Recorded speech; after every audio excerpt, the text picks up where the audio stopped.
કચ્છના ધગધગતા નાના રણની વચ્ચે શૌર્યનું એક અદ્ભુત ધામ આવેલું છે, જેને દુનિયા વચરાજ બેટ તરીકે પૂજે છે, જ્યાં બિરાજે છે ગૌરક્ષક લોકદેવ વીર વાછડા દાદા.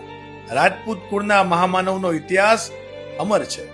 લોકકથા અનુસાર જ્યારે વચરાજજી લગ્નના મંડપમાં કન્યા સાથે ચોરીના ફેરા ફરી રહ્યા હતા ને, બરાબર એ જ સમયે લૂંટારુઓ ગામનું ગોધણ હંકારી ગયા, જેમાં ચારણાઈ દેવળમાંની લાડલી વેગળ ગાય પણ સામેલ હતી. આ દેવળના કરુણ આતરનાદ સાંભળતા જ ક્ષત્રિય લોહી ઉકળી ઉઠ્યું. લગ્નના અધૂરા ફેરે વરરાજાના વેશે જ વસરાજજી હાથમાં શમશેર ઉપાડી અને રણમેદાન ભળી દોડી ગયા. આ ધર્મયુદ્ધમાં તેમનો પરમ વફાદાર શ્વાન મોતી કૂતરો પણ માલિકની પડખે રહીને લડ્યો.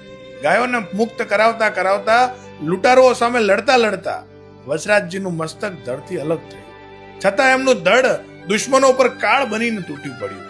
આજે એ જ શહીદ ભૂમિ પર વાછડા દાદાનું ભવ્ય મંદિર આવેલું છે. મોતી કૂતરા અને વેગડ ગાયની સમાધિ પણ આવેલ છે. ભર રણમાં હોવા છતાં દાદાના ચમત્કારથી આજે અહીં મીઠા પાણીના અખૂટ ઝરણા વહે છે અને હજારો ગાયો માટે અવિરત સદાવ્રત ચાલે છે.